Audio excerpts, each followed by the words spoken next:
Hello and welcome. My name is Tabitha MacDonald. I am an intuitive and a transformation coach and a healer.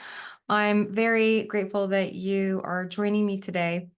I'm going to talk about the 3 levels of consciousness and how they impact your manifestations and also your intuition. So the first thing I want to address is what intuition is and what intuition is not. I think people think of intuition as like fortune telling, and sometimes it can have bad connotations to it depending on your experience with it. What I will say and how I see it is that in the quantum field, there's an infinite amount of options.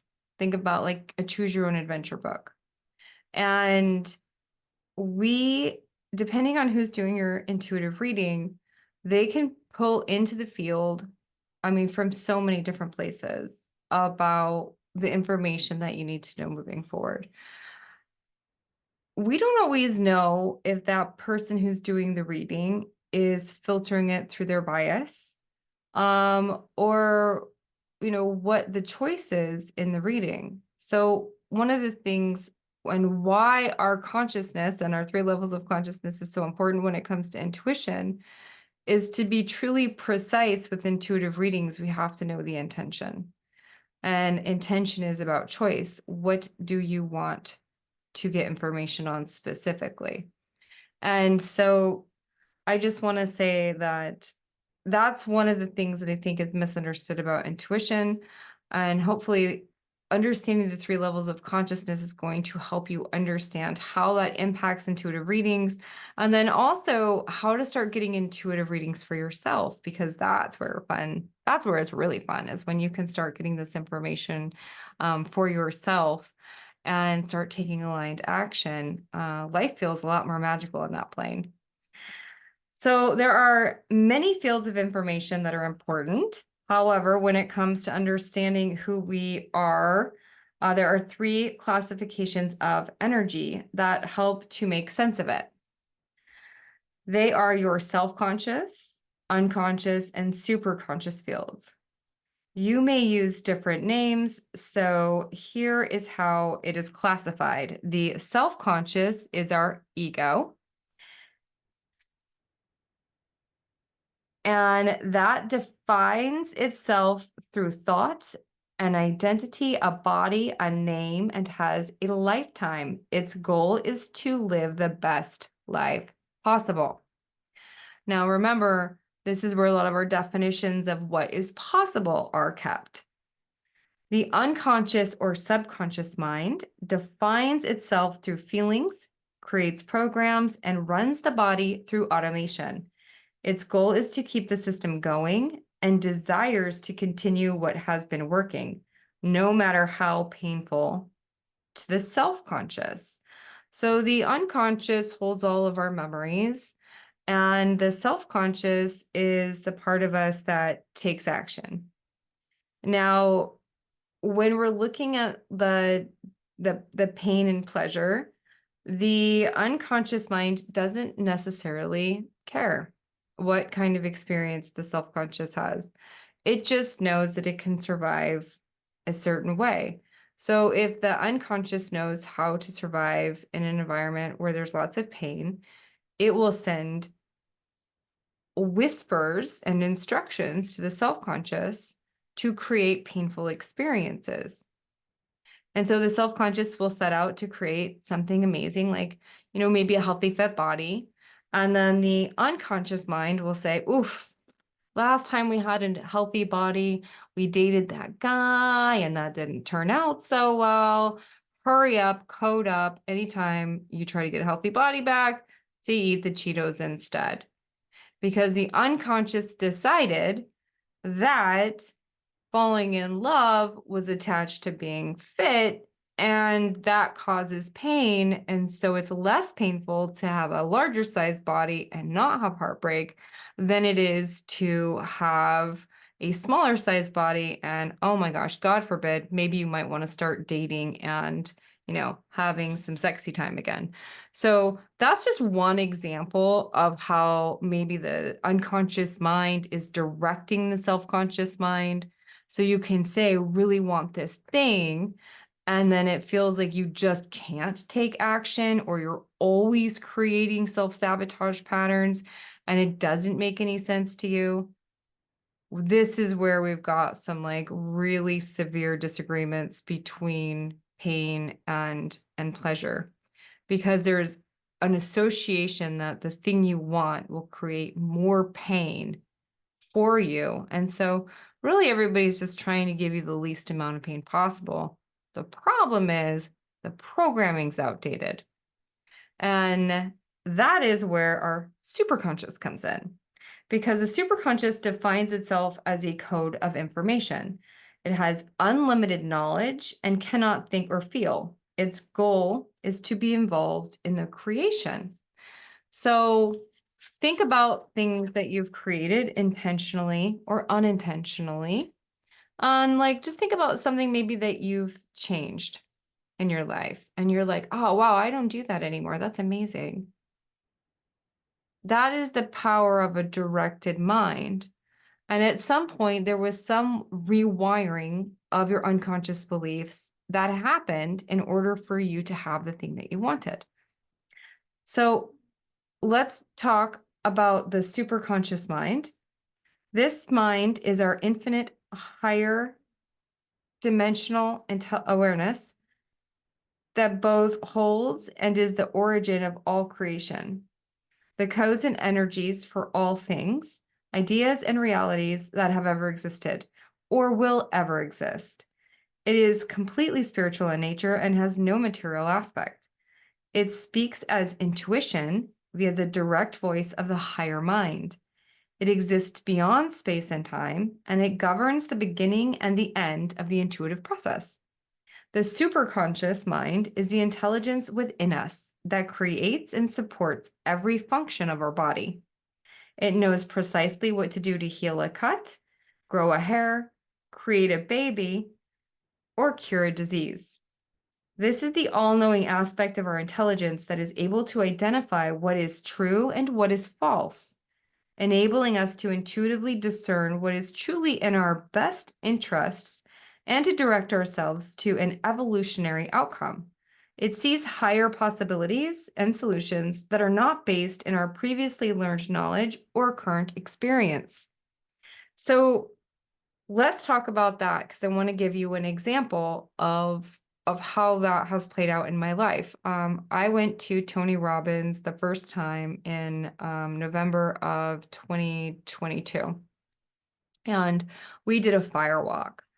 And the first time I went and we did the fire walk, we got into state and I did all of the things. And I was with a friend of mine, and I remember we were talking about how cool it would be to get videos of us doing the fire walk. And when we were setting the intentions, I had an unconscious programming that said other people's needs were more important than my own. And so when I walked across the fire, I was stressed out and nervous. Well, one, because I was about to walk on fire, and two, because I wanted to make sure I got across so that I could take a photo and a video of her coming across. This is not her fault. This is my unconscious programming. And that first time, I burned my feet walking across the coals. Next year, I decided that my needs and my experience was the most important thing. And when we went into meditation before the fire walk, I literally called in my healing guides and I said, can you put a protective coating around my feet to make sure that when I walk across the coals, they stay cool and safe. And I just felt this beautiful like energy wrap around my feet. And I just knew they were going to be safe. I knew it. And when we walked across that time and we got into state and we did the same thing as the time before, there was no part of me that was interested in making sure I got a video. I wanted to be fully present in the experience for myself to enjoy the process of stepping on hot coals and having my feet come out perfectly fine on the other side. And that's exactly what happened. And the lesson for me was that as long as I was operating from this unconscious programming, that other people's needs were more important than my own, I would always get burned. And that was like, I don't think you can buy lessons like that. Well, you can. I mean, I paid to go to the conference, but like, talk about mind blown. And then I really started unpacking, where in your life are you prioritizing everybody else's needs over your own, or other people's dreams, or other people's definitions of what life should be? And wow, it was a lot of unpacking and reprogramming because it was intense. I was, I had a history of codependency. I went to like Al-Anon. It was ingrained in my structure of love to put other people's needs above my own. And so with the power of like Superconscious, I was able to rewire those patterns in my unconscious mind. And it doesn't take years in therapy. The Superconscious can go in and recode all of that outdated coding with a few simple instructions that we use in the recode process.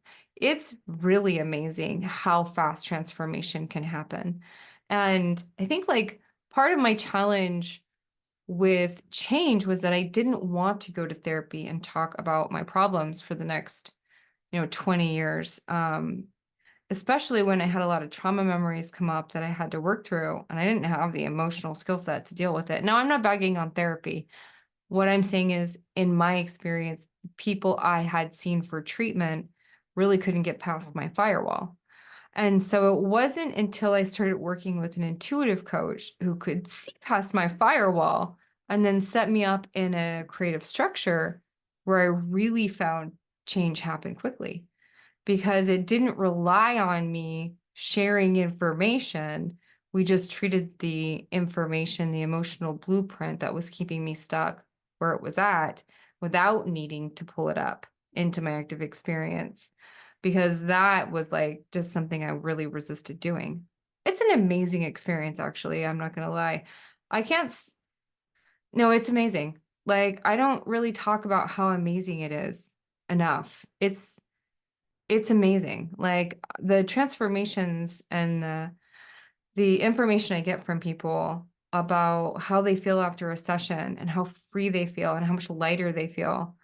I mean, that's priceless in and of itself. And I just have to say, and I'm just interjecting here, that there's no greater gift, I think, than being able to sit with someone in their pain and help guide them to the other side of it, and for them to see their greatness and to witness it. I mean, really, it's to witness it. Like when you're sitting there and you see it click, and you see them remember how amazing they are. And as a coach, we're basically just a guide who are reflecting back to you who you're capable of being, and then holding you accountable to getting there. And I love that experience so much. And it was funny, as I was just talking, I was like, I don't think I actually say that enough, how much I love it. There's nothing more rewarding to me than that experience. And of also being able to sit with someone in their dysfunction and their pain and hold them in also their highest light, and hold compassion for their pain at the same time. Like that is truly a gift to give someone else, to be able to hold them in their victim and genius at the same time, and also not feel obligated to change it, to just be able to hold space and let them make the changes or decide which changes that they want. Because I think a lot of the time we feel forced into change. Anyways, that's a whole nother topic. Um, let's talk more about the self-conscious mind now that we've talked about the superconscious mind. The self-conscious mind is the second facet of the mind in the conscious or thinking mind. So this is the part of the mind that controls our ideas, attitudes, and behaviors. So think insert Enneagram. This is the self-conscious mind. This is why understanding your Enneagram type is so important when we're talking about manifesting, and when we're talking about creating, and we're talking about mindset, because it is basically a manual to this part of your brain. And this is like our behaviors. This is how we see the world. This is very much our humanness. And this part of the brain has the power to deliberately select a destiny. It is material in nature and communicates through the language of the five senses. The brain is viewed as its energetic source. Its creative superpowers are intention and empowered choice. It directs its will through the voice of either the higher mind or the lower mind, depending on an individual's level of consciousness at the moment. It governs the second step in the intuitive process. So think about a time when you were afraid and fear gave you that tunnel vision, that inability to see any other options. All you could see was one path forward. That's acting from your lower mind. When you're in that superconscious field, you let go of the need to know the answer. You let go of how it has to happen, and you step into the what, the feeling of it. So I remember one time I really wanted my garage cleaned. And I just stepped into the feeling of, oh my gosh, it would be so amazing to have it organized. And then my fear brain said, how are you going to do that? You don't have time. You're not good at organizing. That's such a big project. Oh my God, it's going to take us forever. You're going to hurt your back. And all I said was tunnel vision of, you're the one who has to do it. And then I stepped back into, wow, wouldn't it just be great if it was done? And I came home that day, and for whatever reason, I don't even remember, this was a few years ago, my ex-husband called my daughter and said, wouldn't it be nice to give your mom a present and reorganize and clean her garage for her? And I came home to a completely clean garage that night because I let go of the needing to control it and how it needed to be done. And I just stepped into the emotion, and the universe said, great. Thank you for giving us creative expression. We're going to go ahead and take care of that for you. And it's definitely not going to be how you thought it was going to happen. And so this is kind of the trick with manifesting, is that if we're in control and we have a need to control, and we always need to know how it's going to be done, then we remove the magic. However, the self-conscious mind needs to be on board, because that's the part of the brain that's going to fuel it with passion, desire, creativity, with ambition, whatever your creative superpower or your genius is. And this is where the Enneagram comes into play, because it's going to tell you what your genius is. And that's your natural resting place. That's your own creative genius. So as a 7, my genius is joy and play. My true genius is being able to now hold space for love and pain at the same time. And that came through doing my own shadow work and being able to sit with my own pain, hear what it has to say, and then transform it to love. And so now I say to people, I just speak pain. I get it. Like, I can actually speak to your pain. Like, as I'm like working on you, I hear your pain talking to me, and I'm following what it's trying to communicate. I would say that's my intuitive genius, is to be able to speak love and pain at the same time. And so you all have an intuitive genius, and your self-conscious mind has the key to what it is. But the thing is that when we start diving into our personality types, a lot of people will feel this huge sense of rejection, like they don't like what they read. And it's like, but they're all they're all perfect and beautiful exactly as they are. And if you don't like what you're reading, then you want to go and do the inner work and go, okay, what is it that I'm afraid to look at? Because my self-conscious mind, my ego, is my biggest ally in my manifestations. Because if I don't get my ego on board, then it's always going to block the creation, because it's not going to take the action to bring my dream into reality. And so think about the self-conscious mind as this part of the brain that has the power to choose or intend. This is like powerful. This is where our choices come from. I was just sharing this with my class tonight when I was talking about, I wrote down, I want a highly profitable business. And I was like, oh, I can get there immediately. And then I said, I choose a highly profitable business. And all my resistance came up because as soon as I chose it, that meant I had to take action, which meant I had to sit down and start looking at what areas of my business are not profitable and how do I turn that piece around. And it was just something that I was afraid to look at because I didn't want to give up on my dream. And the thing is it's not me giving up on my dream. It's me taking a realistic look so that I can make adjustments to turn it into a higher profit business. It's just part of being a business person. But like as someone who likes living in the magic, I don't always like looking at that kind of linear stuff. But it's also an important part of manifestation because if I say I want a highly profitable business, but I'm not willing to look at the profits, the pain, right? Then how am I supposed to align with a highly profitable business?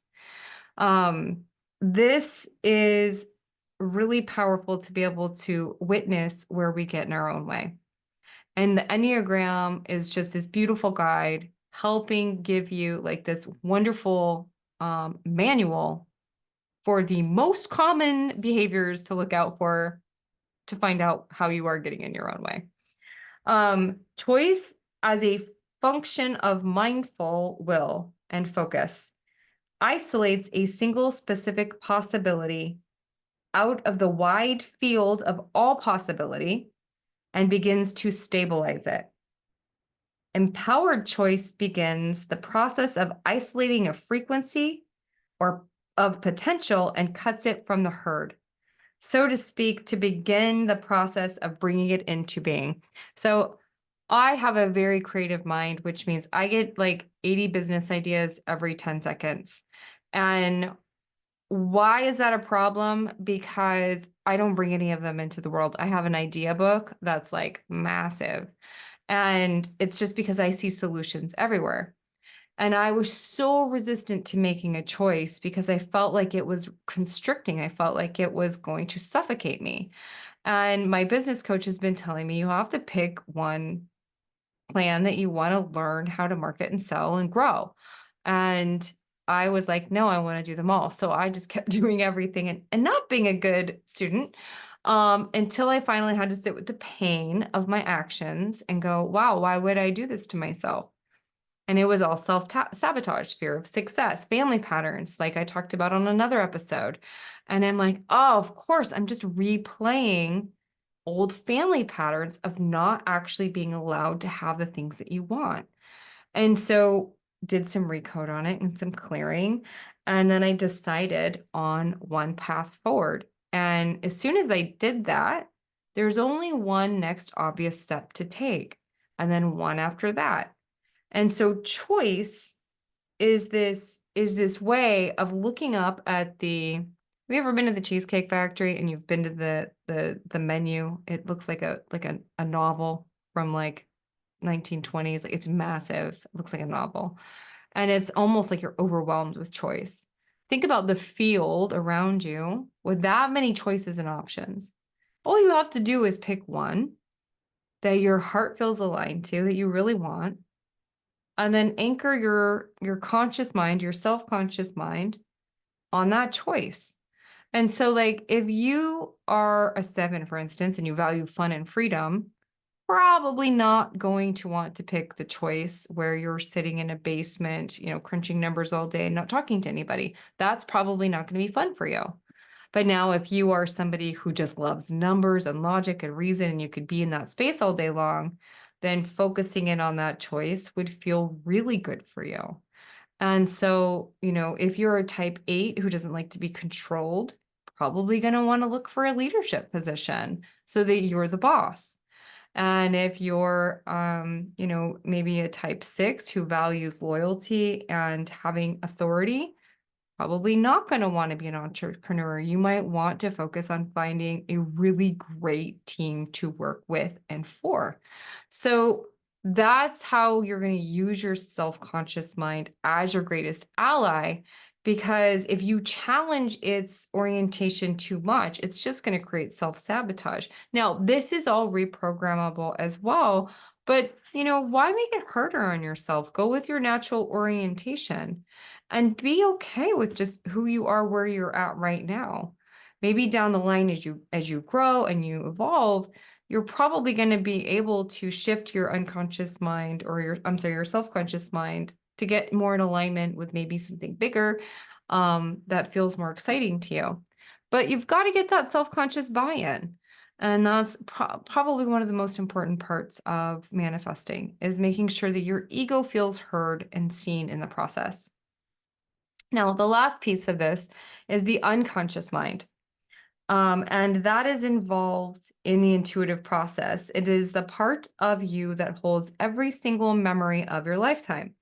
It is emotional by nature, and the heart is viewed as its energetic source. It is the third step in the intuitive process. So the unconscious mind is a massive storage unit of information, and it represents 95% of our programming. When we live life unconsciously, this is the mind in charge of our attitude, action, and behavior. Its actions are automatic and based in past experience. It cannot discern what is good or bad, positive or negative, life affirming or life negating. While it has memory, it doesn't have the ability to consciously claim, I choose to heal, I choose to be wealthy, I choose to be loved and to be loving. It simply does not possess that level of power. All it knows how to do is to create what it knows. And so most of this unconscious programming was put into place before you were 8 years old. And anything that goes against it will feel like resistance. However, the unconscious mind does possess the power to come up with decidedly unique and innovative ways to fashion and compulsively generate outcomes or produce realities based on the information that has been entered into it over its lifetime. If it has been fed with a life-affirming information, the results will reflect those affirmations. If it has been fed with depleted and diminishing information, the results will reflect that information instead. So that is where we're really looking at how we can use our superconscious mind to reprogram the unconscious mind and then get self-conscious buy-in to align and take action with the things we want to create. Hopefully that was helpful to you to understand the 3 levels of consciousness and how they all affect our manifestations, how they all affect intuition, and also how they affect how we show up in the world and how to create what we want and what we love. I just want to remind you that if you're struggling and you have a lot of pain right now, the fastest way to heal is to focus on a life that you love. And as you focus on creating a life that you love, the old past, the old trauma, the old hurts, they don't survive there. So step 1, if you're really struggling with manifesting, with intuition, with knowing your purpose, step 1, focus on what kind of life you would love.